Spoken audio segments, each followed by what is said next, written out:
दोस्तों हमारे पहाड़ों पे मधुमक्खी पालन और फूलों की खेती एक बहुत अच्छा व्यवसाय जिसके अंदर एक क्षमता है कि हमारे पहाड़ों का वातावरण और हमारी खेती की उत्पादकता को भी बहुत ज़्यादा बढ़ा सकता है, कई गुना बढ़ा सकता है। जैसे कि आपको पता है कि पॉलिनेशन में मधुमक्खी का बहुत बड़ा रोल है। इसी पर आधारित एक मॉडल को यहाँ पर डेमोस्ट्रेट करने के लिए भंडारी जी प्रयासरत हैं।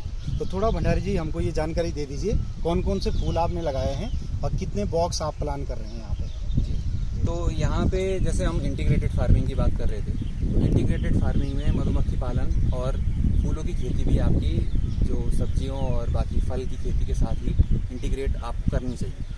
वो इसलिए क्योंकि एक तो जैसे अभी सर ने हमें बताया कि मधुमक्खी जो है आपका पॉलिनेशन में मदद करेगी। तो जैसे हमने ये कीवी का बगीचा लगाया है, तो इसमें जब भी मधुमक्खियाँ अगर हम यहाँ पे लगाते हैं तो जब भी इसमें फूलों में पॉलिनेशन के टाइम पे अच्छा रहेगा और आपका जो भी फ्रूट का प्रोडक्शन है वो भी आपका अच्छा आएगा। और फूल एक तो दिखने में भी सुंदर लगते ही हैं। तो हमने क्या कोशिश करी है कि जो भी हमारे लिए गाँव का आने का रास्ता है, हमने उसके जो आने वाले खेत के में सारे के सारे फूल लगा दिए, तो वो भी अच्छा है। कुछ हमने मतलब हर्ब्स जो है उसमें भी मतलब इंटीग्रेटेड में ये क्या है कि जैसे हमने यहाँ पे गेंदा भी लगाया है, सूरजमुखी भी लगाया है, कैमोमाइल भी लगाया है, सारे फूल जो वाले जो पौधे हैं वो लगाए हैं। इसमें जैसे कि आप कह रहे थे कि जंगली जानवर के लिए भी जहाँ पे दिक्कत है जैसे रास्तों में, तो उसके लिए भी फूलों का खेती, शायद जानवर इसको नुकसान नहीं पहुँचाता है ना। जानवर ज़्यादातर फूलों को तो नहीं पहुँचाते हैं। और फिर इंटीग्रेटेड में आप और भी जैसे कि बाड़ की जो आपका है, आप लाइव बाड़ जैसे कि आपने सजेस्ट किया था कि हम